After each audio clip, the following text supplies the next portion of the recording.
The Oath of the Efik Princess, the end. I was wide awake, lying in my bed, when I heard the beats clicking beside my ear. But when I turned, there was no one there. After I left the village, I thought it was over. I moved to Uyo, busy city life, noise everywhere. I thought if I stayed away from quiet places, from the forest, from anything that reminded me of her, she would forget me. But she didn't. It started small. I would hear the beats. The soft clink-clink sound, like someone walking around my bed at night. I would switch on the light, and nothing would be there. I told myself it was just my mind playing tricks. Then came the dreams. I would see her standing at the foot of my bed. Not moving. Just standing, head tilted, watching me. Every time I woke up, my heart would be pounding so hard, I thought it would stop. One night, it got worse. I woke up and couldn't move. Sleep paralysis, they call it. But it didn't feel like just that. I could feel her breath on my face. Cold and heavy. Then I felt something grip my ankle, tight, like iron shackles. I wanted to scream but couldn't. When I finally broke free, I ran out of my house barefoot, in my boxers. Neighbors found me the next morning sitting by the roadside, shaking. I told them I was robbed. I couldn't tell them the truth. They would think I was mad. I knew then that running wasn't enough. I needed real help. I found an old woman in the outskirts of town, Mama Inyang. People said she knew things. She didn't ask too many questions. She just looked at me once and said, "You touched what you shouldn't have touched." I told her everything. She nodded like she had heard it all before. She told me the oath I broke was deeper than a simple curse. The princess's spirit was tied to her pain, to her anger. And now part of that was tied to me.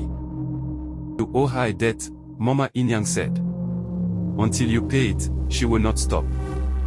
I asked what I could do. I was ready to do anything. Mama Inyang gave me 3 instructions. 1, I must go back to the village. 2, I must offer a proper apology at her tomb. 3, I must bring something valuable from my life, something I loved, and leave it there as a sign of respect. I didn't want to. The thought of going back made me sick. But I knew I had no choice. I packed my things and made the journey back. When I got to the village, everything felt heavier. Like the air itself was thicker. Some of the old people stared at me like they knew why I was back. I went to the tomb just before dawn, when the world is half asleep. I carried my father's watch, the only thing he left me before he died. It was my most precious thing. As I approached the tomb, I heard the beats again. Clink. Clink. But I didn't run this time. I knelt down, placed the watch on the tombstone, and spoke. I told her I was sorry.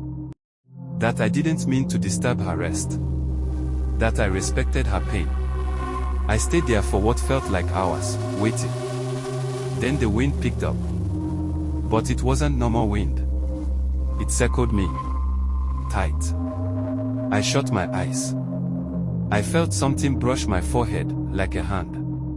Soft, cold. When I opened my eyes, the watch was gone. Just gone. The tomb looked calmer, somehow. The carvings didn't seem so angry anymore. I stood up and left. I didn't look back. Since then, the dreams have stopped. No more beats, no more cold breath on my neck. It's been 5 years now. But sometimes, when I'm alone, I still feel like someone is watching. Not in anger. More like making sure I never forget. And I won't. Because some oaths, even after death, are still alive. Some deaths are never forgotten. Even by the dead. They say the dead rest when honored. But some wounds run too deep. If you think this story was chilling, there are even darker secrets waiting. Subscribe. And dare to listen to what should have stayed buried. Some oaths never die. Like, subscribe, and hit the bell to join the legend at Hidden Legends African for more chilling tales from the dark corners of African folklore. Thank you for watching. See you in the next video.